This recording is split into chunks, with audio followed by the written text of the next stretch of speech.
우리가 하나님께서 기뻐하시는 건강한 교회가 되기를 원합니다. 하나님께서 마음껏 복 주시는 교회가 되기를 바랍니다.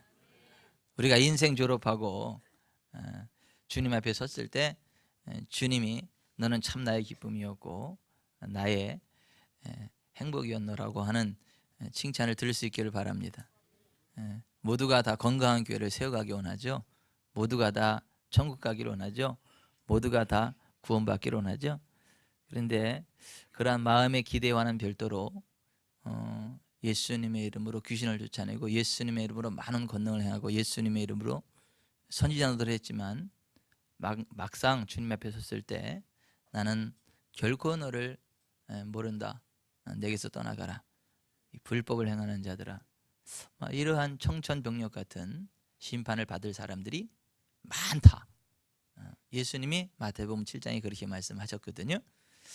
근데 저와 여러분은 우리 지구촌 사람교회는 열심히 일을 하고도 버림받는 그런 저주받은 교회가 아니라 열심히 일도 하지만 하나님의 기쁨이 되기를 바랍니다. 주님의 인정함을 받을 수 있기를 바랍니다. 이 땅을 살아가는 동안에도 하나님의 기쁨이 돼서 하나님의 복이 흘러넘치는 교회가 되기를 바라고, 우리가 인생 졸업하고 주님 앞에 섰을 때 주님으로부터 잘했다 칭찬받는 의의 멸류관의 주인공 되어지기를 소원합니다.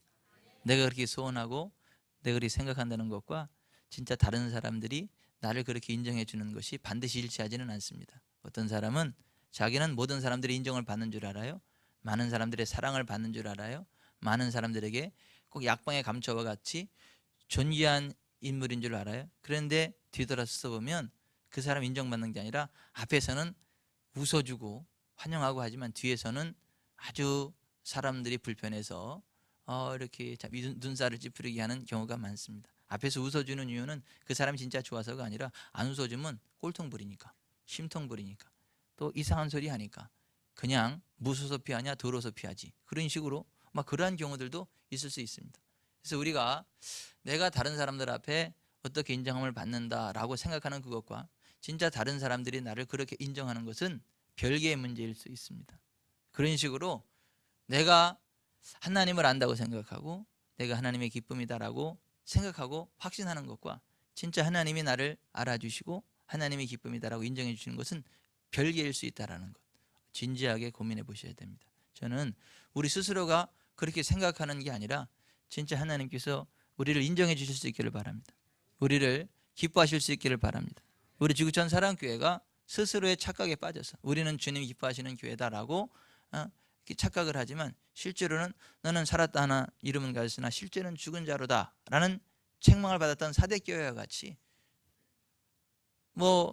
기쁘고 즐겁고 행복한 것 같은데 주님으로부터 외면받는, 너는 죽은 교회다라는 책망받는 교회가 아니라 진짜 주님으로부터 인정을 받는 살아있는 교회가 되기를 바랍니다. 건강한 교회가 되기를 바랍니다.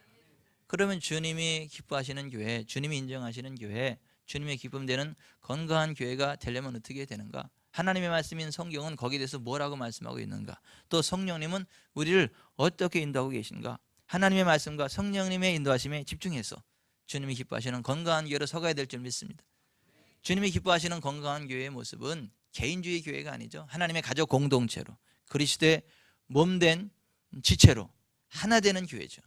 우리는 하나님의 가족 공동체로 서로를 아껴주고 세워주고 존중해주는 삶을 살아갈 때, 그런 교회가 될 때 주님이 인정하신다는 거죠. 또 우리는 상호 책임의식을 가지고 서로를 도와주고 서로를 세워주는 그러한 교회가 될 때 하나님이 기뻐하신다라고 하는 거죠. 오늘 우리가 읽은 히브리서 10장 24, 25절에도 바라보면 서로 돌아보아 사랑과 선행을 격려하여 모이기를 피하는 어떤 사람들의 습관과 같이 하지 말고 오직 권하여 그날이 가까움을 볼수록 더욱 그리하자. 그날은 예수님 재림의 날 아니겠습니까? 예수님 재림하시는 그날이 가까움을 볼수록 우리가 더욱더 힘써야 될 일들이 있는데, 모이기를 힘써야 되고 모여서는 사랑과 선행을 격려해야 된다라고 하는 것입니다. 교회는 왜 오느냐? 사랑해주기 위해서 옵니다. 격려해주기 위해서 옵니다. 사랑받기 위해서 오는 게 아니라 사랑해주러 옵니다. 격려받기 위해서 오는 게 아니라 격려해주러 오는 것입니다. 여러분은 오늘 누구를 만나서 어떻게 사랑을 표현하셨나요? 어떻게 격려를 해주셨나요? 어우 멋쟁이 호 이렇게 한번 격려해 주셨나요? 아니면 내가 오늘 이렇게 좀 훅까지 주고 왔는데 나 오늘 옷 한번 이렇게 입는데 나 인정해 주지 않나 하고 인정해 주지 않아서 삐지고 이렇게 토라졌나요? 우리가 교회 올 때에 사랑과 선행을 격려하기 위해서 오는 것이다. 사람은 사랑받아도 행복하지만 사랑할 때 행복한 거거든요. 격려받을 때도 행복하지만 격려해 줄 때 행복이 있는 거거든요. 사랑받아서 행복한 거는 저급한 행복이고, 사랑하면서 행복하는 것은 고급스러운 행복이거든요. 격려받으면서 행복한 것은 저급한 행복이지만 격려해 주면서 행복한 건 고급스러운 행복이거든요. 저와 여러분은요, 고급 인생 되시길 바랍니다. 사랑함으로 행복하길 바랍니다. 격려함으로 행복하기를 바랍니다. 교회 생활이 건강하려면 사랑해주는 재미에 교회 와야 돼요. 격려해주는 재미에 교회 와야 됩니다. 나 오늘 누구 사랑해줬다, 나 오늘 누구 격려해줬다, 이게 우리의 프라이드가 돼야 됩니다. 오늘날 교회 가서 누구 사랑받았다, 누구 격려받았다, 이게 아니라 내가 누구를 사랑해줬다, 내가 누구를 격려해줬다, 내가 누구를 위로해줬다, 이것이 우리의 삶의 가치가 되어져야 할 줄 믿습니다. 상호 책임을 지는 그러한 교회가 될 때 주님이 기뻐하신다. 우리가 서로 사랑하면 하나님이 우리 안에 거하신다. 하나님이 우리 안에 거하시면 하나님의 나라가 이 땅에 임합니다. 어둠이 떠나갑니다. 저주가 떠나갑니다. 압박이 풀립니다. 그래서 우리는 서로 사랑하고 상호 책임을 지는 상호 책임의 공동체가 되어져야 한다. 우리가 교회에 오면 영적으로 어린아이가 있어요. 영적인 청년이 있어요. 영적인 아비가 있습니다. 영적인 아이는 뭐냐면 이제 예수님 안에서 죄사함 받았다라고 하는 거 알고 하나님이 나의 아버지라는 거 아는 것, 영적인 아이라 그래요. 청년이 있어요. 청년은 하나님의 말씀이 그 속에 풍성이고 해서 악한 원수마귀 사탄의 계략이 뭔가를 알아요. 사탄이 사람들을 참수하는 것, 욕하는 것, 이간질하는 것, 분란시키는 걸 알아요. 사탄은요 이간자입니다. 마귀라는 말이 참소자라는 말이 accuse, 다른 사람들의 잘못을 들춰내는 거예요. 다른 사람의 단점을 들춰내는 거예요. 다른 사람의 부족한 것을 들춰내는 거예요. 뭐가 문제고 뭐가 문제고 뭐가 문제고, 이래서 안 되고 저래서 안 되고, 이렇게 사람들의 약점을 들춰내는 놈이 마귀라는 놈이에요. 마귀라는 말 자체가 디아볼로스, 참소자, 그런 말이에요. 약점을 들춰내는 자, 이간하는 자, 그런 말입니다. 영적인 청년의 단계에 들어가면 다른 사람들에 대해서 그렇게 안 좋은 얘기가 나오고 이간하고 참수하는 사탄의 계략이 있을 때 이게 사탄의 장난으로는 하고 탁 끊어냅니다. 그리고 하나님의 사랑으로 모든 것들을 바라보고 품습니다. 격려합니다. 세웁니다. 어떻게 하면 하나님 나라가 세워갈까를 고민하면서 힘차게 악한 자를 꺾어내고 하나님 영광에 달려나갑니다. 이게 영적인 청년이거든요. 영적인 아버지는 하나님 아버지의 뜻을, 하나님 아버지의 마음을 알아서 모든 것들을 바라볼 때 하나님 아버지의 마음으로 품고 전진한다라고 하는 것이죠. 여러분의 영적인 단계가 아이 같습니까? 청년 같습니까? 아비 같습니까? 요한일서 2장 12, 14절에 그렇게 우리들의 영적인 성장의 단계를 3단계로 나누고 있고, 예수님을 믿고 거듭나서 하나님 나라의 아이가 됐으면 성장해서 하나님 말씀이 그 속에 풍성하고 하고 영적인 청년이 되고 이제 혈기왕성한 것으로 끝나는 것이 아니라 하나님 아버지의 마음을 아는 영적인 아비가 되어져야 한다라고 성경이 이야기하고 있습니다. 교회에는 영적인 아이들이 있죠, 청년이 있죠, 아비가 있죠. 여러분은 아이입니까? 청년입니까? 아비입니까? 그런데 교회에 모두가 아비만 있지 않습니다. 청년만 있지 않습니다. 아이만 있지 않습니다. 아이가 있는가 하면, 청년이 있는가 하면 아비가 있습니다. 그런데 여기서 돌봄을 필요로 하는 단계가 영적인 아이의 단계입니다. 영적인 아이는요 아직 철이 없습니다. 뭐가 뭔지를 모릅니다. 철부지입니다. 그래서 누군가의 도움이 필요합니다. 누군가의 격려가 필요하고 누군가의 위로가 필요합니다. 영적인 아이는 영적인 청년과 아버지의 돌봄의 대상입니다. 위로의 대상입니다. 격려의 대상입니다.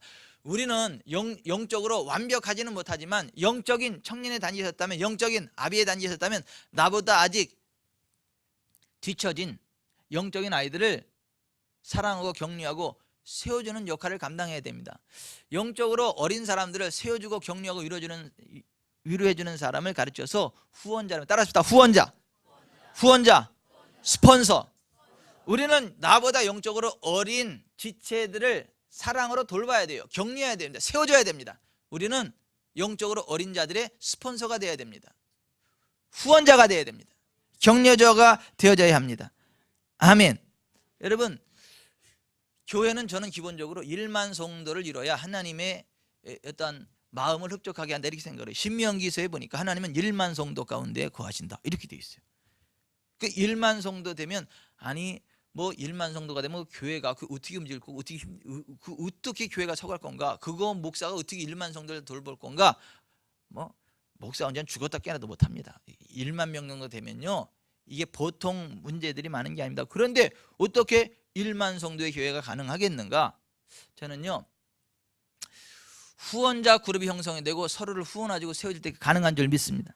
제가 여러분 아이들을 키워보신 분들은 알겠지만 아이 셋만 되면 어떻게 해요?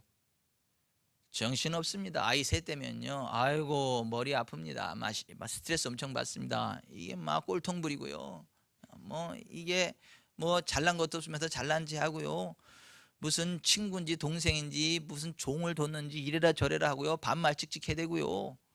이게 애들을 키우다 보면요, 이게 보통 문제가 아닙니다. 셋 키우고 나면요, 혀를 내두릅니다. 그런데 12를 키우는 집이 있더라고요. 자녀 12를 낳아서 12를 양육하는 집이 있더라고요. 이게 어떻게 가능한가? TV에 봤더니요, 간단하더만요. 12명 정도 되니까 벌써 첫째 애는 더 중학교 들어가고 6학년 5학년 그 정도 되니까 어떻게 해요? 그 동생들을, 조금 큰 형, 언니, 오빠, 누나가 어떻게 하는 거예요? 돌보는 거예요. 얼러주고요, 코 닦아주고요, 젖병 먹이고요, 같이 데려서 놀아주고요. 그래도 3살짜리보다는 5살짜리가 낫고, 3살짜리 5살짜리가 돌보는 거예요. 5살짜리는 7살짜리가 돌보고, 7살짜리는 9살짜리가 돌보고, 9살짜리는 11살짜리가 돌보고, 11살짜리는 13살짜리가 돌보고, 그런 식으로 줄줄이당 12명이 되니까 까딱없더라고요. 아니 그 가정이 오히려 행복하더라고요. 더 막 달라는 가정이 되고, 뭐 이렇게 어떻게 보면 셋넷 키우는 것보다 12명 키우는 가정이 더 쉽게 잘 굴러가는 그런 모습도 있겠더라고요.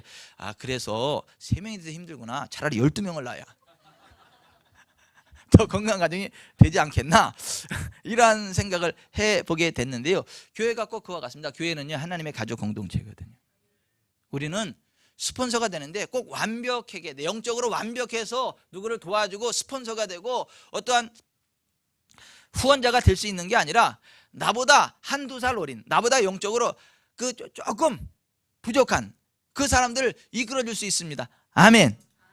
그래서 우리가 교회 생활하면서 하나님이 기쁨이 되는 비결은, 건강한 교회를 세워가는 비결은, 내가 완벽하지는 않지만 나도 역시 부족하지만 그래도 나보다 어린 새 가족, 나보다 영적으로 미숙한 그 사람들을 사랑으로 품는 겁니다. 내가 해줄 수 있는 거 해주는 겁니다. 내가 격려해 주는 거 격려해 주는 겁니다. 내가 아는 것 가르쳐 주는 겁니다. 아멘. 공부도요, 자기네들끼리 다 가르쳐 주더라고요. 그거 엄마 아빠가 다 가르쳐 주는 게 아니라, 그래서 5학년 아이는 3학년 동생을 이렇게 뭐 산수도 가르쳐 주고 뭐 다 가르쳐 주고, 그래서 이게 공부가 되는 거지, 엄마 아빠가 다 그 12명을 케어하는 게 아니더라고요. 그런 식으로 여러분 교회에서 여러분들보다 영적으로 동생 되는 사람들을 잘 돌볼 수 있기를 바랍니다. 후원자가 되기를 바랍니다. 격려자가 되기를 바랍니다. 아멘. 그러면요, 함께 서가는 거예요. 함께 건강한 공동체가 되는 겁니다. 그래서 12명의 자녀를 둔 집은요, 절대 망하지 않습니다. 12명 가운데는요, 분명히 인물들이 나오거든요. 괜찮은 인물들이 나와요. 12명이 다 인물들이 되지는 않지만 12명 가운데 한두 명 인물이 나오면 한두 명 인물이 그 가족 전체를 책임집니다. 가족 전체를 다 이끌어가고도 거뜬한, 거기서의 재벌도 나옵니다. 그래서 가족 전체가 사는 거예요. 그런 식으로 여러분, 우리가 하나님 가족 공동체가 될 때요, 거기 인물들이 나옵니다. 그럼 그 인물이요, 교회 전체를 먹여 살립니다. 세워갑니다. 아멘. 우리 교회에서요, 사성 그룹이 나오세요. 사성 그룹이 나오면 그냥 고용 창출되는 거지. 뭐 지구촌 사랑교회 성도 오면 거기 다 취업하는 거야 그냥. 아멘. 삼성도 하는데 사성은 못 하겠어요 우리가? 5성 그룹 못 하겠어요? 여러분, 하나님의 은혜가 함께 할 때 그런 일들이 일어납니다. 우리는 하나님의 가족 공동체예요. 우리가 서로를 세워주고 격려하고 위로해 줄 때 우리는 함께 서갈 수 있습니다. 거기 하나님의 인물들이 나옵니다. 복의 통로가 나옵니다. 부흥의 통로가 나옵니다. 그럼 우리는 함께 서가는 하나님 가족 공동체가 되는 겁니다. 우리는 그것을 꿈꿔야 됩니다. 이 세상 성공하는 사람도요, 나 혼자 잘 살겠다, 그런 사람이 성공하는 거 아니에요. 여러분, 영화 스타워즈의 감독 조지 루카스가 이런 말을 했어요. 성공은 내가 주변 사람들을 얼마나 밟고 올라섰느냐에 좌우되는 것이 아니라 주변 사람들을 얼마나 끌어올려주느냐에 따라 달려있다. 그렇게 하는 과정에서 사람들은 나를 끌어올려 주었고 나도 그렇게 해주었다. 여러분, 플라톤이 남을 행복하게 해줄 수 있는 사람만이 행복을 얻을 수 있다는 말을 했어요. 여러분, 행복하게 원하십니까? 그럼 다른 사람을 행복하게 해주십시오. 여러분들이 건강하게 서가길 원합니까? 그럼 약한 사람들을 돌봐 주십시오. 우리는요, 서로를 돌봐야 돼요. 후원자가 돼야 돼요. 왜 그렇습니까? 우리는 하나님의 가족 공동체이기 때문에 그렇습니다. 교회는요, 가족 같은 교회가 아니고 하나님의 가족 공동체입니다. 아멘. 가족 같은 교회는요, 짝퉁이에요. 가족 같은 것이지 가족은 아니란 얘기 아닙니까? 사탄은요, 가정 같은 교회가 되라, 가족 같은 교회가 되라고 속삭입니다. 아니요, 우리는 가족 같은 교회가 되면 안 되고 하나님의 가족이 되어야 됩니다. 한 가족 공동체가 되어야 됩니다. 가족은요, 서로를 책임지는 거예요. 조금 마음에 안 들어도요, 가족은 버리지 않잖아요. 끝까지 품잖아요. 뭐 여러분들은 지금 가족이 다 마음에 들어서 품고 있는 겁니까? 애들이 그렇게 뭐 다 흡족해서 품고 있는 거예요? 하는 꼴을 봐서는 확 갖다 버리고 싶을 때도 있잖아요. 내다 갖다 막 매다 꽂고 싶을 때도 있잖아요. 막 그래도 품는 거 왜 그러죠? 가족이잖아요. 내 새끼잖아요. 내 형제잖아요. 그런 식으로 교회는 하나님의 가족 공동체입니다. 내 마음에 안 들어도 하나님 가족 공동체예요. 품어야 되는 거예요. 세워야 되는 거예요. 삐지면 안 되는 거예요. 서로 세우고 격려하고 축복해 줘야 되는 겁니다. 아멘. 그러면 서가는 거예요. 우리는 하나님의 가족이기 때문에 서로의 후원자가 되어야 되는 거예요. 서로 격려하고 세워줘야 되는 겁니다. 서로 덕을 세워가야 하는 것입니다. 여러분, 하나님의 가족 공동체인 교회를 누가 세웠죠? 예수님이 세우셨습니다. 그리스도의 몸인 교회를 누가 세우셨습니까? 예수님이 세우셨어요. 예수님이 세우신 거예요. 예수님의 그 가난한 자들을 돌보고 병든 자들을 치유하고 세워주는 그 사역들을 교회에 위임하셨습니다. 그래서 우리는 후원자가 돼야 되는 것입니다. 우리는요, 서로 연결되어 있는 공동체입니다. 한몸 공동체입니다. 그래서 서로를 책임지고 이끌어줘야 되는 거예요. 여러분, 손가락이 병들면 다른 데는 지장 없습니까? 손가락 병들면 발가락은 가만히 있어도 됩니까? 눈은 가만히 있어도 됩니까? 내일 아닙니까? 아니죠. 손가락이 병들면 어떻게 해야 돼요? 치료해 줘야죠. 그래야 몸 전체가 건강한 거 아닙니까? 그런 식으로 교회 나와서 신앙생활 할 때 지체의 아픔과 어려움이 있으면 그것을 서로 돌보고 세워주고 치료해 줘야 될 줄 믿습니다. 왜냐하면 우리는 한몸 공동체이기 때문에 그렇다라고 하는 것입니다. 그래 우리가 함께 성장할 수 있겠다라고 하는 것입니다. 그런데 보통 교회 와서 다른 사람의 후원자가 되는 걸 꺼려합니다. 다른 사람을 세워주는 걸 꺼려합니다. 왜 그러죠? 귀찮기 때문에. 아유, 그냥 나 혼자 좀 신앙생활 하고 싶은데 내가 누구를 돌봐. 아유, 나도 나 혼자 하기도 힘들어. 그리고 귀찮게 생각을 하면 그거 후원자가 될 수 없습니다. 또 다른 사람한테 헌신한다는 게 쉽지 않아요. 좀 어렵습니다. 여러분, 애들이 그냥 자랐습니까? 애들이? 여러분의 자녀들은 그냥 자랐어요? 아니죠. 그거 똥 닦아주고 오줌 닦아주고 그 투정 받아주고 그래서 그만큼 큰 거 아닙니까? 그런 식으로 힘들어요. 헌신해야 됩니다. 후원자가 된다는 거는, 위로자 격려자가 된다는 건 힘듭니다. 그러니까 사람들이 힘들어서 안 하려고 그래요. 또 나 같은 게 뭐 할 수 있겠나라고 자기 스스로를 굉장히 가치 없는 사람으로 평가절하하기 때문에 후원자 역할을 못하는 경우도 있다. 나는 할 수 없다라고 하는 그 자신감의 결여 때문에 후원자를 못하기도 한다. 또 그냥 나 혼자 신앙생활 잘하고 하늘나라 가면 되지, 내가 꼭 왜 누구를 돌봐야 되는데, 후원자가 될 필요성을 느끼지 못하기 때문에 후원자의 역할을 감당하지 못하기도 한다라고 하는 것입니다. 그런데 여러분, 하나님은요, 우리가 함께 성장하길 바랍니다. 하나님은 우리가 다른 사람을 후원해 주길 바랍니다. 격려해 주길 바랍니다. 힘들어도 그 일을 할 때 하나님이 기뻐하시는 겁니다. 힘들어도 그 일을 할 때 하나님이 복을 받는 것입니다. 내가 부족한 것 같아도 그 일을 할 때 하나님의 능력이 임하는 것입니다. 하늘의 은사가 임하는 것입니다. 그래서 할 수 있는 사람으로 바뀌어지는 것입니다. 아멘. 완벽할 필요는 없어요. 우리는 모두가 부족합니다. 실수 허물이 많습니다. 그럼에도 불구하고 우리는 후원자가 될 수 있고 후원자가 되어야 됩니다. 아멘. 성경에 보면요, 완벽해서 하나님의 사람으로 쓰임받은 거 아니에요. 기독교 역사상 가장 위대한 인물이라 인정받는 사도 바울을 보세요. 사도 바울이 완벽한 사람입니까? 그가 결코 완벽한 사람이 아닙니다. 그렇게 하나님께서 위대하게 쓰임받으면서도 그 바나나같이 부드러운 하나님의 사람 바나바하고도 다퉈가지고 그 부드러운 바나바도 밀어냈던 완전히 사이코 기질이 있었던 그러한 사람이 사도 바울이요. 오늘날로 바라보면 좀 내적 치유를 받아야 되고 좀 정서 심리 불안에다가 좀 문제가 참 많은 사람이다 이렇게 비춰줄 수 있는 사람이, 그럼에도 불구하고 그가 하나님을 위해서 위대한 일을 했어요. 하나님께 쓰임받았어요. 그가 완벽해서 쓰임받은 게 아닙니다. 여러분, 우리가 완벽하지 않아도 하나님의 사람으로 쓰임받을 수 있습니다. 후원자가 될 수 있습니다. 다른 사람을 세우는 역할을 할 수 있습니다. 내가 5살이면요 3살짜리 돌보면 되는 거예요. 내가 3살이면요 깐난하게 돌보면 되는 거예요. 같이 그냥 웃어주면 되는 거예요. 여러분, 그러므로 내가 완벽하기를 꿈꾸지 말고 내가 있는 위치에서 나보다 아직 어리고 연약한 지체들을 돌보는 역할을 감당하시길 바랍니다.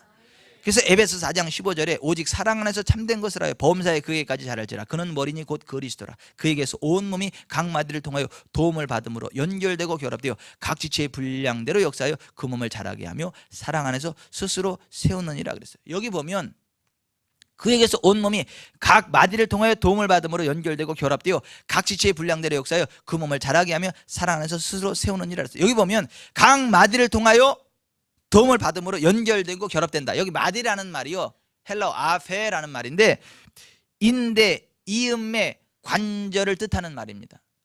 여러분, 뼈와 뼈 사이에 인대가 있죠. 인대로 연결되는 거 아닙니까? 이 인대가 있으니까 연결돼가 이게 움직이고 힘이 있는 거 아닙니까? 인대가 끊어지면 이거 힘을 써요, 못 써요? 힘을 잘 못 씁니다. 이 인대를 통해서 뼈와 뼈가 연결이 되는 거예요. 힘줄이 연결이 되고, 그래서 우리가 힘을 쓰는 것입니다. 그런 식으로 교회 전체에 우리는 인대와 같은 역할들을 하는 사람들로 인해서 교회 전체가 연결된다는 거예요. 하나 된다는 거예요. 여러분이 그 인대 역할을 감당하시길 바랍니다. 그 마디 관절이 되시길 바랍니다. 그러면 여러분들을 통해서 주님의 몸 된 지구촌 사랑교회가 아름답게 서가게 될 것입니다. 힘있게 일을 감당하게 될 것입니다. 아멘. 아멘. 그 인대가 뼈와 뼈를 연결해 주는 동시에 힘을 받을 수 있도록, 힘을 내줄 수 있도록 하는 역할을 하는데, 우리 성도 하나하나가 그 마디 역할을 해야 된다.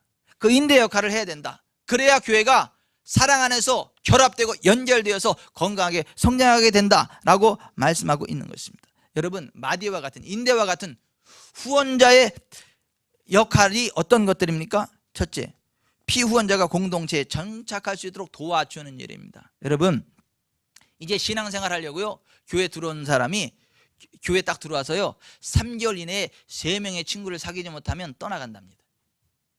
교회 들어오면 모든 게 다 낯설은 거예요. 예배, 찬양, 경배, 기도, 이 모든 말이 다 낯설은 거예요. 낯설은 거예요.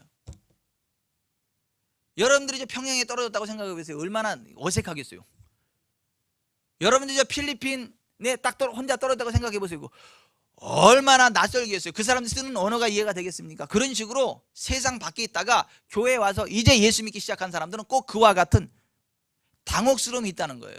난감함이 있다는 것입니다. 그럴 때에 한 3개월 이내에 3사람 정도 가서 친구가 되고 위로자가 되고 격려자가 되면 그 3사람 때문에 자연스럽게 동화되고 하나님의 사람으로 서갈 수 있게 된다라고 하는 것입니다. 그러므로 여러분, 친구가 되시길 바랍니다. 서로 친구가 되기를 바랍니다. 위로자, 격려자가 되기를 바랍니다. 후원자는요, 복의 통로가 되어야 되는 거예요. 하나님의 사랑을 전하는 통로가 되어야 되는 거예요. 믿음의 통로가 되고 축복의 통로가 되는 거예요. 옆으로 다른 사람과의 관계의 통로가 되어야 되고 배움의 통로가 되어야 한다라고 하는 것입니다. 여러분, 후원자는요, 피후원자의 모델이에요. 여러분, 교회 처음 나온 사람들이 누구 보고 신앙생활 하겠어요? 하나님 보고 신앙생활 하겠습니까? 아닙니다. 모델, 우리들을 보고 신앙생활 하는 것입니다. 그러므로 여러분, 우리는 후원자로서 피후원자의 모델이라는 사실을 알고 건강한 모습으로 주님을 섬기고 좋은 신앙의 모범을 보여야 될 줄 믿습니다. 실패할 수 있어요. 넘어질 수 있어요. 그럼에도 불구하고 우리는 다시 일어나 설 수 있습니다. 그래서 실패가 전혀 없는 모델이 좋은 모델이 아니라 실패했음에도 불구하고 다시 일어나서 좌절하지 않고 달려가는 모델이 진짜 좋은 모델이다라고 하는 거예요. 왜냐하면 이 세상에 실패 한 번도 안 하는 사람 없기 때문에. 오히려 실패했어도 좌절하지 않고 일어나는 모델이 더 멋이 있는 모델입니다. 아멘. 그러므로 여러분, 실패하고 좌절하는 거 두려워하지 마시고 나보다 조금이라도 부족하고 연약한 지체들을 세워주는 일에 가치를 두기를 바랍니다. 그들의 후원자가 될 것을 힘쓰시기를 바랍니다. 우리가 후원자가 되려면 사랑과 인내와 섬김과 비전이 있어야 되겠다라고 하는 것입니다. 따라합시다. 사랑이 있어야 됩니다. 사랑은요, 예수님의 마음이죠. 요한일서 3장 16절, 그가 우리를 위하여 목숨을 버리셨으니 우리가 이로써 사랑을 알고 우리도 형제들을 위하여 목숨을 버리는 것이 마땅하니라. 지체를 사랑해야 된다라고 하는 것이죠. 여러분, 다른 사람을 후원한다는 거예요, 도와준다는 거예요, 굉장히 힘듭니다. 어렵습니다. 불편합니다. 하지만 사랑으로 바라보면 견딜만 합니다. 사랑으로 바라보면 품을만 합니다. 사랑은 상대방의 있는 모습 그대로를 받아주는 것이고 인정하는 것입니다. 따라서 합시다. 상대방의 모습 그대로를 받아주고 인정하는 것, 그것이 사랑입니다. 2011년 4월 초 언론에 소개된 서울가정법원 김귀옥 부장판사의 아름다운 명판결에서 사랑이 무엇인가를 배울 수 있습니다. 서초동 소년 법정에서 16살 소녀가 재판을 받고 있었죠. 친구들과 함께 오토바이를 훔쳐 달아난 것이 기소 이유였고, 그 소녀는 작년 가을부터 14건의 절도, 폭행을 저질러 왔기에 이번에는 무거운 법정형을 받을 것이 예상되었죠. 중년의 여성 부장 판사가 들어왔습니다. 판결을 내리겠습니다. 판사는 그 소녀를 향해 말했습니다. 앉은 자리에서 내가 하는 말을 따라 힘차게 외쳐보렴. 나는 이 세상에서 가장 멋있다. 예상치 못한 재판장의 요구에 그 소녀가 머뭇거렸죠. 판사는 더 큰 소리로 자기를 따라하라고 했습니다. 나는 이 세상에 두려워할 게 없다. 이 세상엔 나 혼자가 아니다. 큰 목소리로 따라하던 소녀는 이 세상엔 나 혼자가 아니다라고 외치면서 참았던 울음을 팍 터뜨렸어요. 감호 위탁이 아닌 법정에서 일어나 외치기 판결을 내렸던 것입니다. 판사가 이 같은 결정을 내린 데에는 이유가 있었습니다. 그 소녀는 작년 초까지만 해도 홀어머니와 함께 어렵게 살림을 꾸려가면서도 반에서 상위권 성적을 유지하던 발랄한 여학생이었죠. 하지만 작년 초 귀가 도중 남학생 여러 명에게 끌려가 집단 폭행을 당하면서 불행이 시작되었습니다. 그 소녀는 후유증으로 병원 치료를 받았고 비행 청소년과 어울리면서 범행을 저지르기 시작했습니다. 판사가 말했습니다. 이 아이는 가해자로 재판을 받고 있지만 이렇게 삶이 망가진 이유를 알면 누가 이 아이에게 손가락질할 수 있겠습니까? 우리가 이 아이의 행복을 다시 찾아주어야 합니다. 판사는 눈물 범벅이 된 소녀를 앞으로 불러 손을 세워 강하게 잡아주었습니다. 얘야, 마음 같아서는 꽉 안아주고 싶지만 너와 나 사이에 법대가 가로막혀 있어. 이 정도밖에 할 수 없구나. 미안하다. 사랑은 상대방의 마음으로부터 시작해야 됩니다. 이 명판결은 소녀의 마음을 돌이켰을 뿐 아니라 방관했던 상회를 향해 파장을 일으켰습니다. 종류는 다르지만 우리 주변에는 아픔을 안고 사는 많은 사람들이 있습니다. 그들은 내 눈높이가 아닌 예수님의 눈으로 바라보면 그것은 내 눈물이 채워져야 할 것입니다. 상대방의 문제에 관심을 갖고 다가간다면 분명 피후원자의 빗장을 열 수 있습니다. 사랑으로 품으시기 바랍니다. 있는 모습 그대로를 인정해 주시기 바랍니다. 격려해 주시길 바랍니다. 그 사랑이 있어야 후원자로서 역할을 감당할 수 있다. 두 번째, 인내가 있어야 됩니다. 우보 말리, 소걸음으로 만리를 간다 하는 뜻입니다. 시간은 더디게 걸릴지라도 꾸준히 노력해 가는 자가 승리한다라고 하는 것입니다. 자신의 피후원자에게 꿈이 있는 사람은 우보 만리의 기다림이 있습니다. 꿈이 있는 사람은 포기하지 않을 때 꿈을 이룹니다. 비록 천리마처럼 한 번에 10걸음을 걸어갈 수 없다 할지라도 포기하지 않는다면 열흘이면 준마가 간 길을 갈 수 있습니다. 사람을 키운다는 것 결코 쉬운 일 아닙니다. 아이가 성인이 되려면 적어도 20여 년의 기다림이 필요합니다. 20살 될 때까지는 참아주시래요. 20살 되면 철든다 그러고 20살 되고 나면 내가 옛날에 왜 그랬지? 하고 스스로를 돌아보고 철들 날이 있다 그럽니다.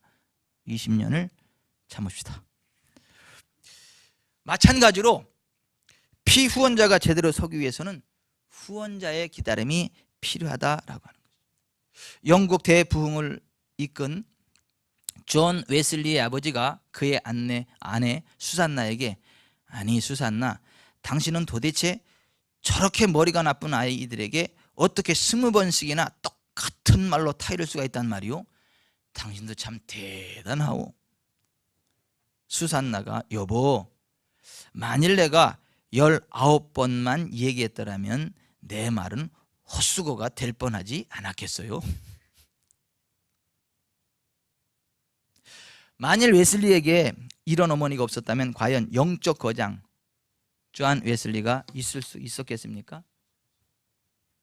사랑은 오래 참음의 열매입니다. 아침을 여는 1분 독서에 이런 글귀가 있습니다. 인생에서 성공하는 사람은 많은 재주를 가진 사람이 아닙니다. 좋은 환경에 있는 사람이 아닙니다. 첨단 장비로 무장한 사람이 아닙니다. 인생에서 성공하는 사람은 하던 일을 멈추지 않고 계속하는 사람입니다. 성공의 비결은 포기하지 않는 데 있는 것입니다. 남을 이겨야 승리자가 아닙니다. 끝까지 살아있으면 승리자입니다. 남보다 먼저 이루어야 성공자가 아닙니다. 끝까지 포기하지 않고 달리면 성공자입니다. 참고 견디고 버티면 승리자입니다. 넘어져도 다시 일어나면 성공자입니다. 스스로 포기하고 주저앉지 않는 한 우리는 언제나 승리자이자 성공자입니다. 그렇습니다. 성공은 끝까지 참고 기다리는 자에게 열매를 허락합니다. 지금은 볼품없는 피후원자지만 믿고 기다리면 세상을 이끌어갈 영적 지도자로 우뚝 서게 될 것입니다. 아멘. 인내로 후원하십시오. 섬김의 자세가 필요합니다.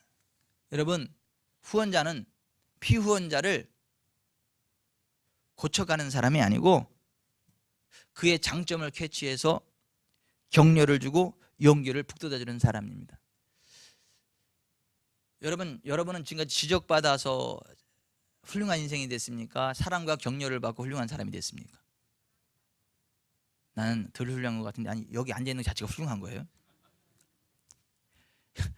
여러분들 오늘 여기 있기까지 이 훌륭한 인생이 된 비결이 뭡니까?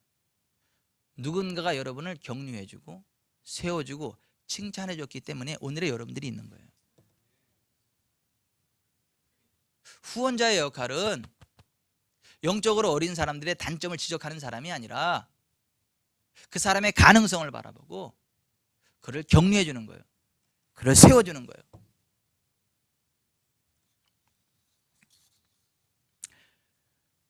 남에게 대접을 받고자 하는 대로 너희도 남을 대접하라. 예수님이 말씀하셨어요. 여러분, 지적받으면 좋습니까? 지적받고 나면 고맙다, 똑바로 해야지, 그런 마음이 듭니까? 자식 한번 너 보자, 넌 얼마나 잘하나. 여기에 감정에 솟구치는 거죠. 목사가 성도들에게 잘못을 지적하면 역시 우리 목사님은 예리한 넌, 참 그래, 너 목사님 한 대로 사야지, 이런 말이 듭니까? 그래, 목사 너 어디 한번 보자, 넌 얼마나 잘하나. 양심을 품겠습니까? 참 도전받고 변화가 되려고 결심하겠습니까? 답은 제가 말할게요. 전자예요. 전자. 1번. 앙심을 품어.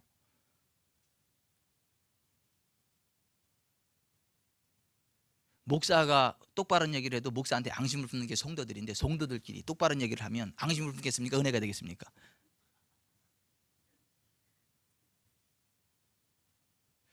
교회에서는 절대 교정해 주려고 하지 마세요. 그냥 사랑으로 품으십시오. 격려하십시오.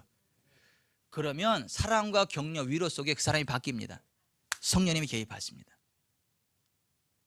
그러니까 우리 교회는 절대 지적하는 거 없습니다. 오면 칭찬하십시오. 격려하십시오. 세워주십시오. 아멘. 죄를 인정하라는 얘기가 아니에요. 사랑으로 품으면 죄가 떠나갑니다. 격려하면 악한 것들이 선함으로 바뀝니다. 우리가 그 사람을 세워가기 위해서 그 사람을 인정해 주는 거예요. 격려해 주는 거예요. 세워주는 겁니다. 아멘. 그래서 내가 복음에 보면 이런 얘기 있잖아요. 미운 자식 떡 하나 줘라. 밉다고 계속 밉게 보면 밉지만 웃으면서 떡을 주면 그 사람이 친구로 바뀌는 거예요. 미웠던 자식이 떡 먹고 효자가 되는 거예요. 그러므로 성도들 가운데 내 마음에 안 드는 사람이 있으면 떡을 주세요. 초콜릿을 사주고 밥을 사주시고, 그래도 밥 가지고 안 된다, 너무너무 밉다, 옷을 한번 사주세요. 그거 가지고 안 된다, 차를 한 대 사주세요. 그 사람이 확 바뀝니다. 친구가 됩니다.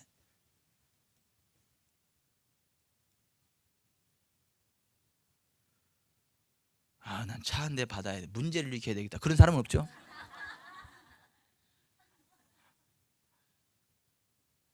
후원자는 섬겨주는 사람이에요. 지적해주는 사람이 아니라 섬겨주는 사람이에요. 마지막으로 우리가 후원자가 되려면 비전을 품어야 돼요. 비전. 이 사람이 나보다 더 훌륭한 하나님의 자녀가 될 거다, 나보다 더 훌륭한 신앙인이 될 거다, 나보다 더 훌륭한 교회 일꾼이 될 거다, 나보다 더 훌륭한 교회 리더가 될 거다. 그러한 비전의 눈을 가지고 상대방을 바라봐야 됩니다.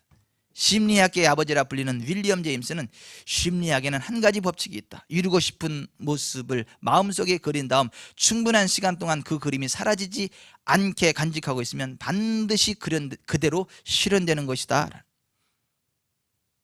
비전이 중요하다는 거예요. 가난한 행상의 아들로 태어나 전 세계 250개가 넘는 호텔을 세운 호텔왕 콘레드 힐튼은 내가 호텔 종업원으로 일할 때 나보다 뛰어난 사람이 얼마든지 있었지만 그들은 나처럼 하루도 빠짐없이 자신의 미래를 생생하게 그리지는 않았다.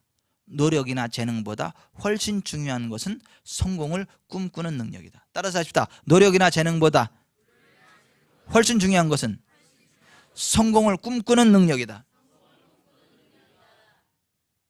성공을 꿈꾸는 사람은 진짜 성공한다는 거예요.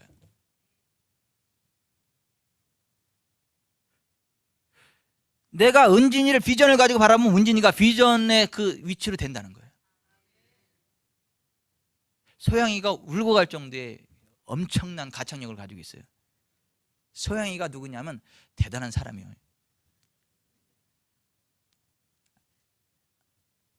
소영이가 울고 갈 정도의 대단한 가창력, 영혼을 뒤흔드는 그 엄청난, 지구촌 사람께서 전 세계적인 가스펠 싱어가 나옵니다. 은진이 너무 인정이 되니까 다 속으람이 나오네.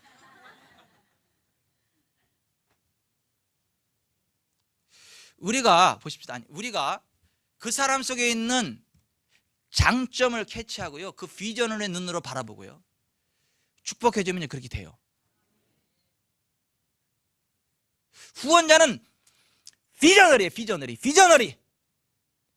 비전을 품고 비전을 제시하고 그 비전을 고백하고 축복해주는 사람.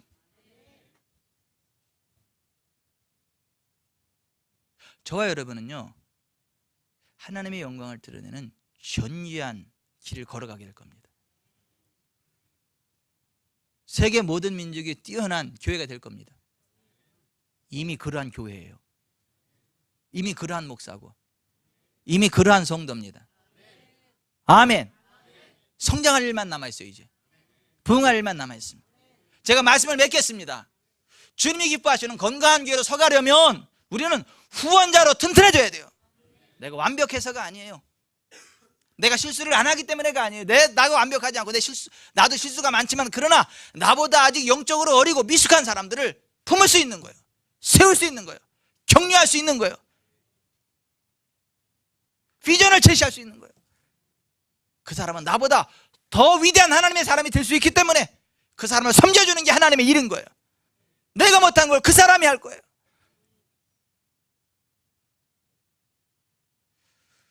후원자로 튼튼히 서갑시다. 후원자로 튼튼히 서가는 우리 지구촌 사람끼리 됩시다. 아멘.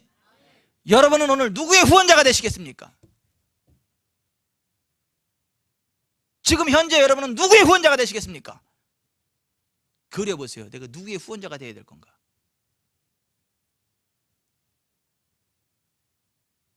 김병철 장로님이 저한테 하나님의 음성을 들려줬죠. 각 셀이 우리 교회 학생들의 후원자가 돼서 그들을 격려하고 세워주고 축복해주고. 그래서 지구촌 사람교회 우리 아이들은요, 각 셀에서 책임집니다. 격려하고 세워주고요.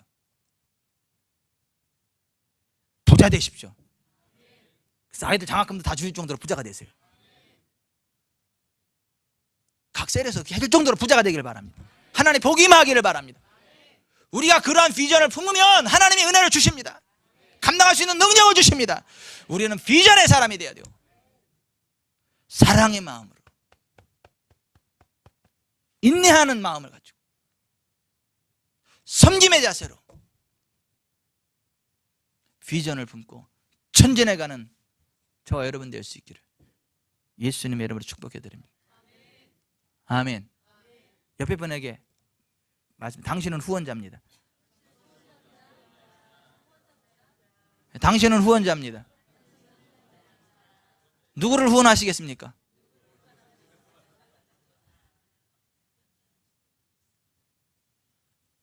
진짜 누구를 후원하시겠습니까, 여러분은?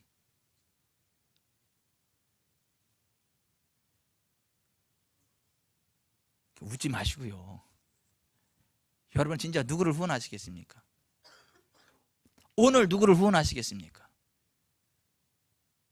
지금 현재 누구를 후원하시겠습니까? 기도하겠습니다.